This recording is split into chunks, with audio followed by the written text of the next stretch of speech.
hard to tell you. Even when you cry, you're beautiful too. The world is big. Hello everyone, this is JKL. I'm here with you guys today.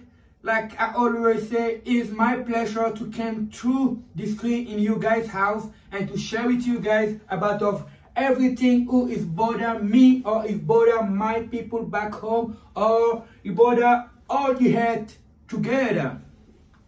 Salut, bonjour, ça c'est JKL lui-même en personne.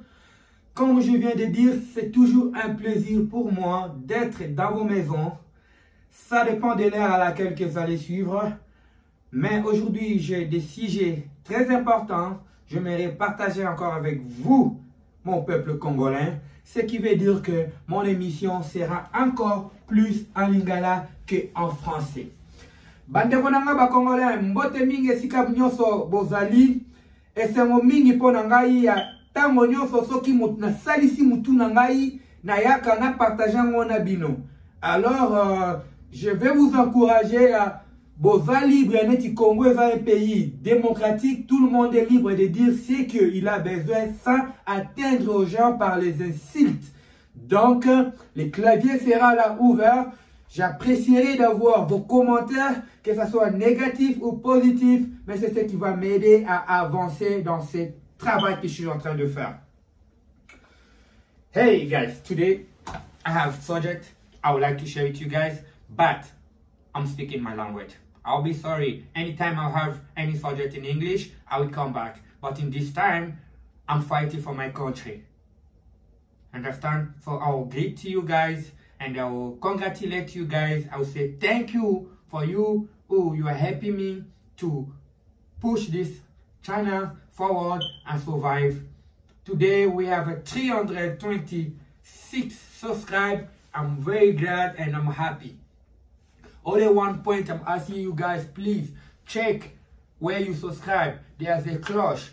Please click in the cloche so in the next time when I make a video, you get the notification and we have a lot of view by all the people we have. The 326 who have each video I put will most already be around that 300, and when each of us share, it will be 600. So I thank you guys. This is JKL. I will never disappoint you. I'm preparing some subject in English, even the sport. I have everything that I'll bring for you in coming videos. Bon, mes frères, aujourd'hui, j'ai deux petits sujets que j'aimerais développer. Mais avant de commencer, vous allez m'excuser, j'aimerais souhaiter mes sincères condoléances à la famille Matombi. Congo, Kinshasa, ils viennent de perdre leurs frères, leurs grands frères, oncles, petits frères, papa ou cousin, comme il y a notre vieux, Aliangando, au nom de Guy Matombi.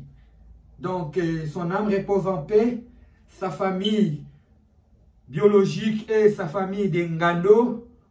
Je suis avec vous, nous sommes ensemble. C'est pour cela que j'ai pris l'opportunité d'informer à toutes les Ngando, partout où vous êtes dans le monde.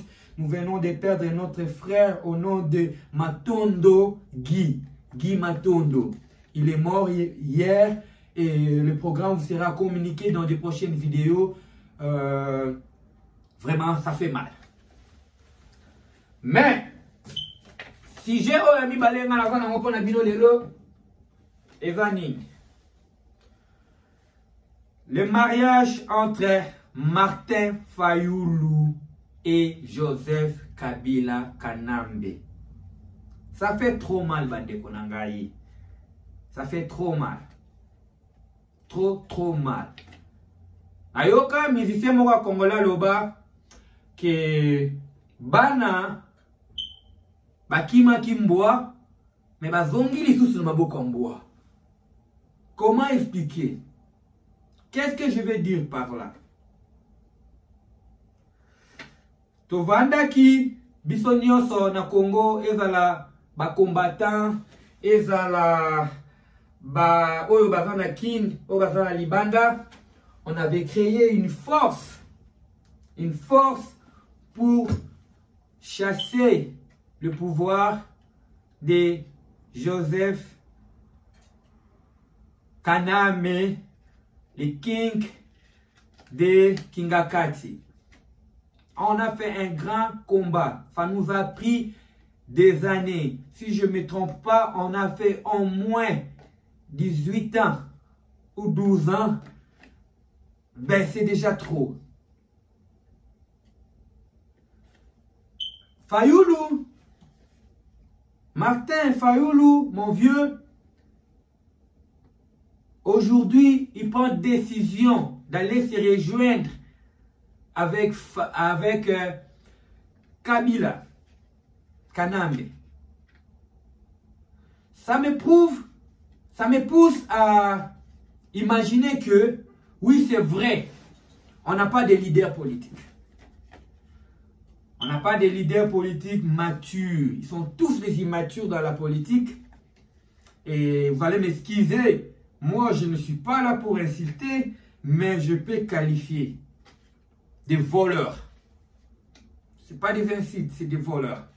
Pourquoi je dis ça? Parce que tu as dit que quand on a le président de la République, donc on a Bundarawana, et ça parce que ils ont une commission. Donc, Talibanda, Baoya, na business, entreprise, tous les bateaux là, il y a commission. Il y a président de la République, ou bien il y a bateau dans la coalition. Il y a Monique, Fayulu pour ses intérêts personnels. Pour ses intérêts personnels, Andimi que Agene Rosamana Muto Biro Bengana qui déjà. Quelle erreur grave. Et voilà que Sambala Morokier. Ce monsieur-là, il se bat pour ses propres intérêts. Moi, j'ai l'impression que depuis Tobungisa Nanyoyo Lumumba, c'est le seul leader politique Oyo Aminzimela Inano Yemoko, avant la conviction, avant l'agenda naye. Il y a plein d'ailleurs pour le Congo. Il n'était pas là avant Lucas Sangana Batou pour n'a pas fait ses efforts qui Lumumba. Non. À tellement qui est moko à plein discours. Autorisé était ma télémi à lobby pour Sanaï. C'est ça un vrai Congolais. C'est ça un vrai combattant. C'est pas un combattant où il y a un même ici qui était.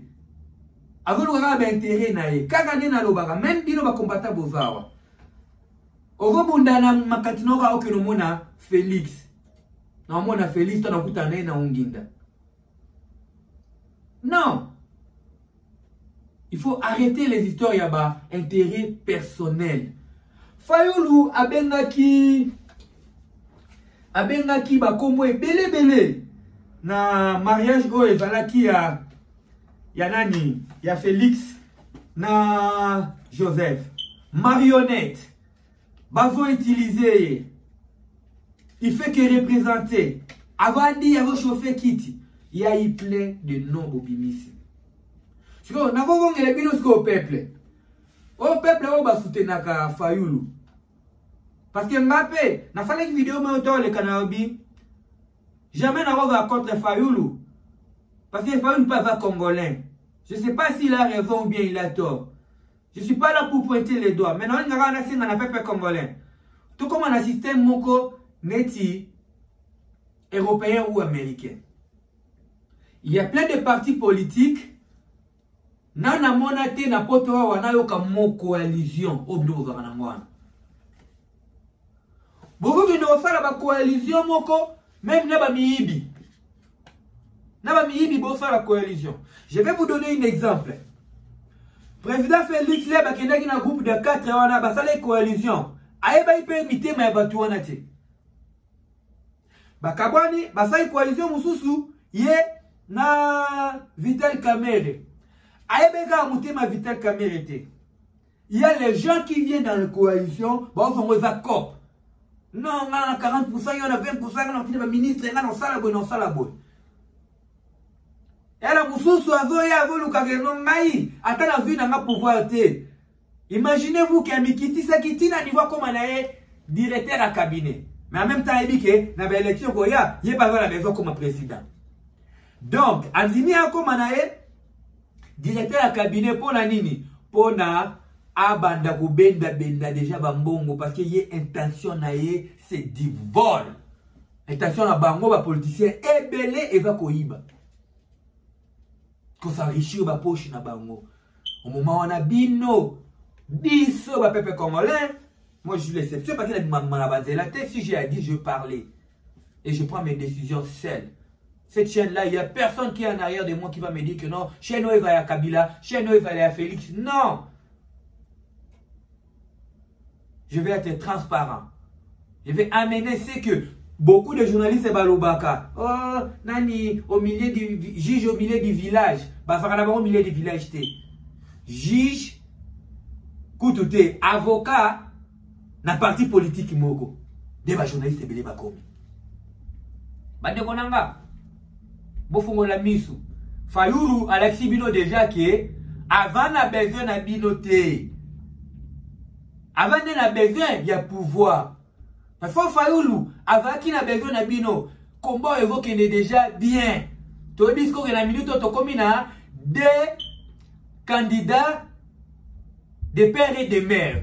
Je sais même pas si Fayulu on va faire des pères et des mères, mais si le long on a quitté Moutou attaquer les Fayulu que oh Fayulu va des pères et des mères. Donc c'est un Congolais.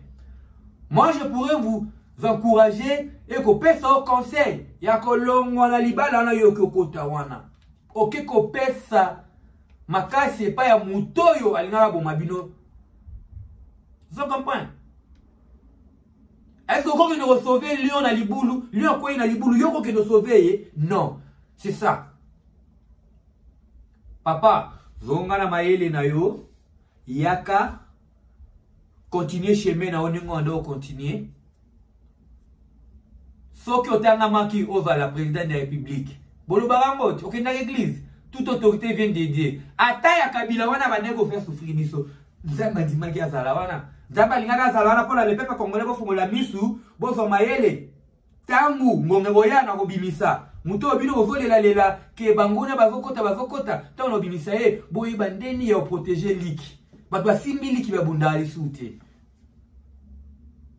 Mais ça fait mal tant na vovana na votala. Oh. Basali nini coalition. En tout cas, ça fait mal. Donc, pour moi, on a encore le beza, peuple congolais, bola muka. Na conseiller abino ya ni fatu, yekola na musala. Yekola na musala. Ou bien kende te la mbujimai, yo pe koma la mbujimai, kende ta côté oyi moi richesse mo bimaka, banda pe kotumbo la lukata mo ndambu na yo. Et ba diamantaire o ba na mbujimai, bana kananga kuna. Il travaille pas pour le gouvernement. Ba gênant ba ngana oncle na deni na mbujimai kuna azana comptoir na ye. Donc vous pouvez faire ça. Au lieu de vendre à $5 au côté de Nzela. C'est vos vies qui sont en danger. Parce que la police a la chouette. Attends la pote. La police a non, si les gens vous trompent que la poto est varabongo, elle va le coûter. Tout le monde a le droit de faire des marches, tout le monde a le droit de revendiquer leurs droits. Mais dans la justice et dans la paix, dans l'ordre. Et on va voir tant que nous sommes dans marche, police a bimaka. A marante pour na attaquer bino. A bimi wana pona aya a protéger bino pour qu'il n'ait débordement. Alors ceux qui vont quitter. La raison la plus forte est toujours le meilleur. Alsani. A betata ba la plastique ou betata ba gaz. Mais la plastique on est tout pour la mutupenzo tout. A kufa kaka. So yo no kufa pona Congo. Au lieu de yo beta, on no kufa pona buzoba parce que on kufa pona Congo te. Kufa pona buzoba. Pona $5 ba pesi yo. Pona leader wa manipuler bino. Bo fongola misu. Boti kama mbobi ma Nzela pamba. Soyez concentrés, soyez des responsables. Parce que moi non était pas na mike, bato nzala. Ozomona. Soyez des responsables.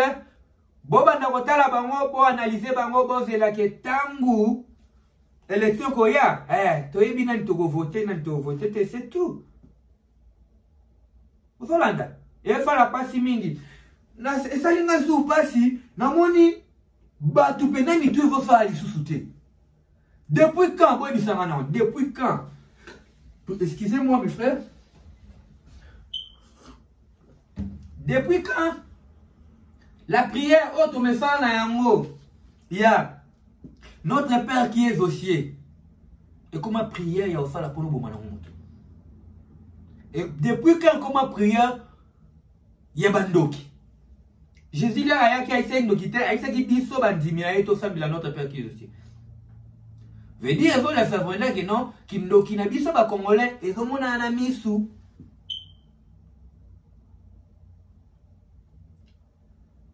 S'il vous plaît bande konanga nalingo votant na bino mingi te mais na beta c'était sur l'affaire il y a Martin Fayulu pour na même bino moko le peuple congolais qui font partie, c'est votre droit d'avoir un parti politique et de soutenir une partie politique. Vous comprenez? Excusez-moi, français, je parle toutes les trois, mais vous avez le droit d'avoir un parti politique. Mais utilisez Moutuna yo, même l'église. Babi faut faire un discernement. Tant pasteur à l'objet, vous avez un discernement. Si vous avez comment, vous pas Moutou avant un pasteur, quelle force qu'il a pour faire induire une erreur. Vous avez une erreur. Oui, encore un parti politique. Mais quand tu adhères, et quand un parti politique n'a pas tout, on a besoin des idées de tout le monde. Si on a mis ton ancien dans la bino batuya, Martin Fayulu. Bobe ngayembangu, bobe saye aki no retirer signature na ye ki amitié ya libala wana. Et puis dans la bino ba leader politique, bobe mekana no ye ako bundaka individuellement. So bo moni, batu ba osangana. Pona ba koyisa kaka mutu moko, il y a des intérêts là-bas. Ngala olembata. So yiwo sali tout ke bozo sa nani Kabila. Si vous souvenez que il y a YouTube après ça information bah continuer à voir information. Et puis on doit faire